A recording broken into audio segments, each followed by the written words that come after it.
petite amie m'a dit. Je pars en week-end entre filles à Miami. Tu n'es pas invité. J'ai répondu calmement. Amuse-toi bien. Puis, sa mère m'a appelé pour me demander pourquoi je ne partais pas avec eux pour leurs vacances de couple. Quand je lui ai envoyé les captures d'écran du groupe au voyage entre filles où figurait aussi son ex, tout s'est éclairé. La découverte. J'ai 31 ans, et jeudi dernier, j'étais tranquillement assis sur le canapé quand ma copine Sophia, 29 ans, a lâché cette bombe. Nous sommes ensemble depuis 4 ans, et vivons sous le même toit depuis 2. Je pars à Miami ce week-end, juste moi, Jenna et Cassie. Toi, t'es pas invité, évidemment, a-t-elle dit sans lever les yeux de son téléphone. Le ton employé, comme si j'étais un inconnu tentant d'imposer sa présence, m'a laissé perplexe. Ce week-end? C'est un peu soudain, non? Elle a levé les yeux au ciel. Oh mon Dieu, je dois tout te faire valider maintenant? C'est juste 3 jours, tu survivras. Je n'ai pas insisté. Je n'ai jamais dit que tu ne pouvais pas y aller. Ça me paraît juste un peu de dernière minute. Les vols étaient pas chers, et Jenna a trouvé un super Airbnb. On part demain après-midi. Quelque chose me semblait bizarre. On planifie toujours nos voyages ensemble, ou au moins on en discute. Ce ton autoritaire, c'était nouveau. Alors j'ai simplement dit. D'accord, amuse-toi bien. Elle semblait étonnée que je n'insiste pas davantage. Vraiment? Tu ne vas pas faire la tête? Pourquoi je le ferais? Tu veux un week-end entre filles? Amuse-toi. Le départ. Vendredi matin, elle faisait sa valise comme si elle fuyait la police. 2 énormes valises pour 3 jours. Robe, talons, maquillage à n'en plus finir. Un peu excessif pour un simple week-end entre copines, mais bon. Je l'ai déposée à l'aéroport. Un baiser rapide. L'essai de ne pas brûler l'appartement, a-t-elle lancé en riant. Très drôle. De retour chez moi, j'ai commandé chinois, mis en file d'attente quelques séries que je voulais regarder. Le week-end parfait d'un célibataire temporaire. Le coup de fil. Le lendemain matin, 7 heures. Mon téléphone sonne. C'était Diane, la mère de Sophia. Bonjour mon chéri, juste pour savoir à quelle heure vous atterrissez. J'ai déjà pris la maison de location. Mon cerveau a bugué. À atterrir? Quelle maison? Long silence. La maison de plage que j'ai louée pour le week-end en couple. Sophia m'a dit que vous veniez tous les deux nous rejoindre aujourd'hui. Diane? Sophia m'a dit qu'elle partait en voyage entre filles. Et que je n'étais pas invité. Nouveau silence. Voyage entre filles? Elle m'a dit que vous fêtiez votre anniversaire avec nous. J'ai même invité sa sœur et son beau-frère. Ça m'a coûté une fortune. Mon estomac s'est retourné. Elle n'est pas avec vous? Non. Elle m'a dit que vous preniez le même vol. Qu'est-ce qui se passe? Franchement, je n'en sais rien. Je vais vérifier et je vous rappelle. Je raccroche. J'ouvre Instagram. Sophia avait posté des stories la veille, elle, Jenna et Cassie dans une boîte. Rien d'anormal à première vue, jusqu'à ce que je remarque un bras autour de sa taille. Une montre familière. Un tatouage familier. Diego.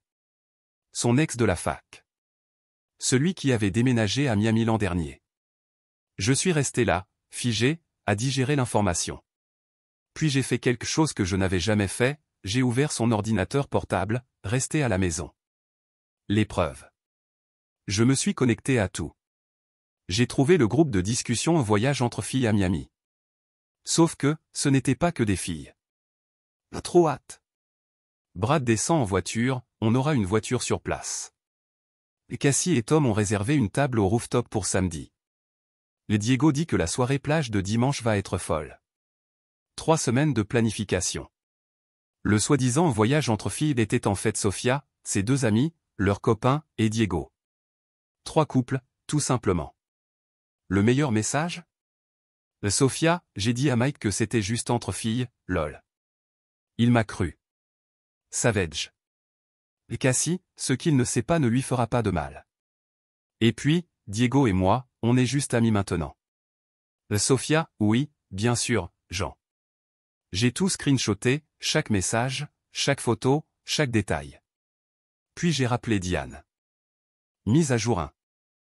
Donc, si je comprends bien, dit-elle d'un ton de plus en plus froid. Là, elle m'a dit que vous veniez pour un week-end en couple, elle t'a dit qu'elle partait entre filles, et en réalité, elle est avec son ex-petite amie? En gros, oui. Cette gamine? J'ai payé $3000 pour cette maison de plage. J'ai invité toute la famille. Son cousin est venu de Seattle. Je suis désolé, Diane. Je n'étais au courant de rien. Oh, chérie, c'est à moi de m'excuser. Je l'ai élevé mieux que ça. Envoie-moi les captures. Vous êtes sûr de vouloir les voir? Envoie-les. Maintenant. Je l'ai fait. 5 minutes plus tard, mon téléphone a ressonné. Je m'en occupe, dit Diane d'une voix devenue glaciale. Ne fais rien pour l'instant. Laisse maman gérer. L'explosion. Pendant ce temps, Sophia ne m'avait pas contacté une seule fois. Pas de message, pas d'appel. Silence radio total. Apparemment, quand on s'amuse autant avec son ex, on oublie qu'on a un petit ami. L'après-midi, tout a explosé. Message d'Elena, la sœur de Sophia. Qu'est-ce qui se passe? Maman vient d'envoyer dans le groupe familial les captures de Sophia avec son ex. Papa est furieux. Il annule ses cartes bancaires. Et puis, les stories Instagram. Diane avait publié les captures d'écran, toutes, en taguant Sophia, ses amis, et même la petite amie actuelle de Diego, qui ignorait tout. Légende? Mais quand ta fille ment à tout le monde, prend de l'argent pour un voyage familial et part avec son ex pendant que son copain de 4 ans reste seul à la maison. Je t'ai élevé mieux que ça, @Sophia Rose. La déception est un mot trop faible. Mon téléphone a explosé de notifications. Amis communs, collègues, tout le monde en parlait. Le scandale s'est répandu comme une traînée de poudre. L'appel final. Puis enfin, Sophia a appelé. Je l'ai laissé sonner 2 fois avant de décrocher. « Qu'est-ce que t'as fait ?» cria-t-elle. « Moi ? Rien. Ta mère m'a appelé pour savoir à quelle heure on arrivait pour notre week-end de couple. Tu sais, celui dont tu lui avais parlé. T'as fouillé mes messages. T'as violé ma vie privée. Tu as monté ma mère contre moi. J'ai juste dit la vérité. C'est tout. C'est insensé. T'as ruiné mes vacances. Je croyais que c'était un voyage entre filles. » Silence. Donc, c'est ça? Diego se trouvait justement là, les mains sur toi, par pure coïncidence? Quelle chance. On est amis, bon sang. Tu es tellement parano. Sophia, j'ai vu la conversation de groupe. Celle où tu ris d'avoir menti. Où Cassie fait cette blague sur toi et Diego. Tu veux que je te la relise? Bip. Elle a raccroché. 20 minutes plus tard, la petite amie de Diego enfin, son ex maintenant a publié ses propres stories, capture d'écran de leur dispute, aveu de Diego expliquant qu'il parlait à Sophia depuis des mois et qu'il avait organisé ce voyage juste pour la revoir. Les dominos tombaient les uns après les autres, à la perfection. Mais Sophia n'en avait pas fini. Oh non. Elle a décidé de tout faire exploser. Elle a posté un long message sur Instagram, m'accusant d'être contrôlant et abusif pour avoir lu ses messages, affirmant que sa mère était toxique parce qu'elle ne la soutenait pas, et que tout le monde exagérait pour un simple voyage innocent entre amis. Les commentaires ont été impitoyables. « Fille, tu as littéralement menti à tout le monde. » Innocente, vraiment? La copine de Diego vient de publier les preuves que vous vous parliez depuis des mois. Équipe Mike B. L'appel du père. Son père m'a appelé le soir même. Richard, un homme à l'ancienne, direct et sans détour. Mike, tu es un chic type. Mieux qu'elle ne mérite. J'ai annulé ses cartes de crédit et je lui ai dit qu'elle se débrouillerait seule pour rentrer. Quoi que tu décides de faire, on te soutient. Merci, Richard. J'apprécie. Une dernière chose. L'appartement où vous vivez, c'est bien à ton nom, pas au sien. Oui, juste le mien. Parfait. Change les serrures. Lundi matin, dès la première heure. J'en paie les frais. Tu n'as pas besoin de. J'insiste. Ma fille a joué à des jeux stupides. Qu'elle en assume les conséquences. Le dimanche du chaos. Dimanche matin, le chaos a repris de plus belle. Sofia et son groupe ont été expulsés de leur Airbnb réservé avec sa carte de crédit annulée. Diego n'avait pas de quoi payer, évidemment. Et Jenna et Cassie n'étaient soudainement plus aussi solidaires. Sofia m'a appelé 15 fois, laissé 8 messages vocaux passant des larmes à la colère, puis à la supplication. Mon préféré, celui où elle m'accusait d'avoir orchestré l'annulation de ses cartes de crédit. Comme si j'avais ce pouvoir. Je n'ai répondu à aucun appel. À la place, j'ai fait ses cartons. Soigneusement. Tout bien trié, ses vêtements, maquillage, photos, souvenirs, chaque boîte étiquetée. Empilé dans le salon. Puis, j'ai appelé un serrurier pour lundi matin. Mise à jour 2. Lundi fut spectaculaire. Le serrurier est arrivé à 8 heures pile. Nouvelle serrure, nouvelle clé, et même un verrou supplémentaire pour la forme. Richard n'avait pas menti. Il m'a transféré 500 $ avec un message. Pour les serrures et le dérangement. À 14 heures, son vol devait atterrir. Je le savais car elle m'avait finalement envoyé un message. On doit parler quand je rentre. Ma réponse. Tes affaires sont emballées. Organise une récupération avec un préavis de 24 heures. Qu'est-ce que tu veux dire par emballer? Mike, arrête de faire l'idiot. Je ne plaisante pas. Tu n'habites plus ici. Le téléphone a aussitôt sonné. Je l'ai laissé aller sur la messagerie. Mike, tu ne peux pas me virer comme ça. C'est aussi chez moi. Tu es ridicule. C'était juste un voyage. Diego ne représente rien. Rappelle-moi, maintenant. Quelques minutes plus tard, elle a pris un Uber. Je le savais, car elle a recommencé à m'écrire depuis la voiture. J'arrive. On va discuter comme des adultes. C'est aussi mon appartement. Tu n'as pas le droit de me verrouiller dehors. Mike, je suis désolé, d'accord? Parlons. Pourquoi tu ne réponds pas? Ce n'est pas drôle. Puis, le message final. Ma clé ne marche pas. Normal, j'ai changé les serrures. T'es sérieux, là? Je regarde par le Judas. Elle était là, les yeux gonflés, maquillage coulant, 2 énormes valises à ses pieds, essayant frénétiquement d'ouvrir la porte avec sa clé inutile. Mike, ouvre cette porte immédiatement. Je lui ai parlé à travers la porte. Tes affaires sont prêtes. Envoie-moi un message quand tu veux les récupérer, je les mettrai dehors. Mais tu n'as pas le droit. J'ai des droits. Mais tu n'es pas sur le bail, Sofia. Tu n'as aucun droit ici. Et je dors où maintenant? Peut-être chez Diego? Ah non, sa copine l'a viré aussi. Dommage. Elle s'est mise à frapper la porte. C'est illégal. J'appelle la police. Fais donc. L'intervention des policiers. Et elle l'a fait. 15 minutes plus tard, 2 agents sont arrivés. J'ai expliqué la situation à travers la porte, bail à l'appui, uniquement mon nom, elle absente depuis plusieurs jours, partie en voyage avec son ex. L'un des policiers, plus âgé, lui a dit calmement. Madame, si vous n'êtes pas sur le bail et qu'il vous a demandé de partir, vous devez partir. C'est une affaire civile. Mais mes affaires sont à l'intérieur. Vous pouvez convenir d'un moment pour les récupérer. C'est raisonnable. Elle a explosé, hurlements, larmes, accusations de vol, d'abus, de manipulation. Les policiers avaient l'air gênés pour elle. Madame, partez maintenant ou nous devrons vous escorter. Elle est finalement partie, non sans hurler. Ce n'est pas fini. Comme une méchante de dessin animé. Après la tempête. 1 heure plus tard, Diane m'a rappelé. Mais elle vient d'arriver ici, avec ses valises, en pleurs, disant qu'elle est sans abri. Je lui ai dit qu'elle s'est rendue sans abri toute seule, en mentant à tout le monde et en courant après son ex. Et comment elle l'a pris? Elle est dans sa chambre d'enfant, en train de publier sur les réseaux à quel point elle est une victime.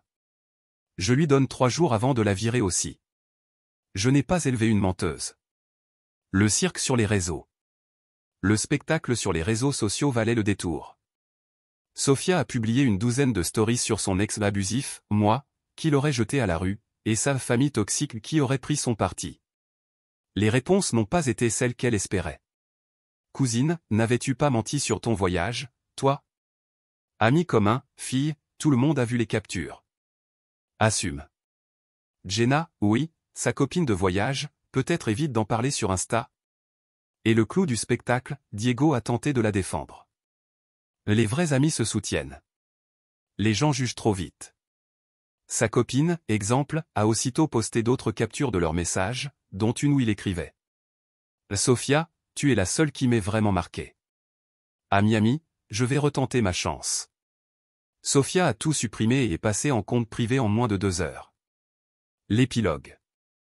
Mardi, elle a envoyé son frère Antonio chercher ses affaires. Tout l'attendait devant la porte, 17 cartons, bien rangés, bien étiquetés. Salut mec, a-t-il dit, l'air mal à l'aise. Désolé pour tout ça. Pour ce que ça vaut, toute la famille pense qu'elle a complètement perdu la tête. Même maman n'en peut plus. Et comment elle va? Elle est chez nos parents, en train d'appeler des avocats pour d'expulsion illégale. Ils lui répètent qu'elle n'a aucune base légale. C'est divertissant. En chargeant le dernier carton, il m'a tapé sur l'épaule. Tu l'as échappé belle, frère. Je l'aime, mais elle t'a montré qui elle est vraiment. L'acte final. Mercredi, dernier sursaut de désespoir. Une lettre manuscrite glissée sous ma porte. 3 pages d'un charabia émotionnel expliquant que j'avais mal compris, que Diego n'était qu'un ami, que ses copines l'avaient poussé à mentir, et qu'elle ne voulait pas me blesser. Le meilleur passage? Je suis prête à te pardonner d'avoir changé les serrures, si tu es prêt à travailler sur notre relation. Elle était prête à me pardonner. J'ai pris une photo de la lettre et l'ai envoyée à Richard. Sa réponse? L'audace, c'est génétique. Elle tient ça de sa grand-mère. Reste fort. Mise à jour 3 à finale. 3 semaines se sont écoulées depuis le désastre de Miami. Les dégâts ont été totaux. Sofia a tenu exactement 5 jours chez ses parents avant que Diane ne la mette dehors. Apparemment, elle continuait à mentir sur des détails, à se victimiser et à refuser toute responsabilité. La goutte d'eau, m'a confié Diane. C'est quand je l'ai surprise en train d'essayer de vendre des bijoux de famille pour payer la caution d'un nouvel appartement. J'en ai fini de la couvrir, m'a dit Diane lorsqu'elle m'a appelé pour s'excuser pour la 100e fois. Elle doit apprendre que ses actions ont des conséquences. Sofia a emménagé chez Jenna. Ça a duré 72 heures. D'après le réseau des potins familiaux, c'est-à-dire Elena, qui me tenait au courant, que Dieu la bénisse, Sofia s'attendait à ce que Jenna paie le loyer, la nourriture, tout, le temps qu'elle se remette sur pied. Le petit ami de Jenna, Brad, a mis fin à ce rêve très rapidement. Elle a ensuite essayé de s'inviter chez Cassie, qui lui a répondu non sans détour. Apparemment, le groupe d'amis du voyage à Miami a implosé lorsque tous les conjoints ont découvert la vérité. Brad a quitté Jenna pour lui avoir menti sur la nature du voyage. Tom et Cassie ont fait une pause. Le groupe d'amis est devenu un champ de bataille, chacune rejetant la faute sur l'autre. La chute. Et là, les choses sont devenues vraiment intéressantes. Diego, pensant jouer au sauveur, a proposé à Sofia de venir dormir chez lui. Elle a accepté. Ça a duré une nuit. Son colocataire, ami de l'ex de Diego, les a menacés de les mettre dehors tous les deux. Diego a reculé à toute vitesse, prétextant que c'était trop compliqué et qu'elle devait trouver un autre endroit. Sofia a fini dans un motel miteux à long séjour, payant à la semaine avec ce qu'elle parvenait à rassembler. Au travail, dans son agence de marketing, on a commencé à poser des questions sur ses absences et ses problèmes de performance.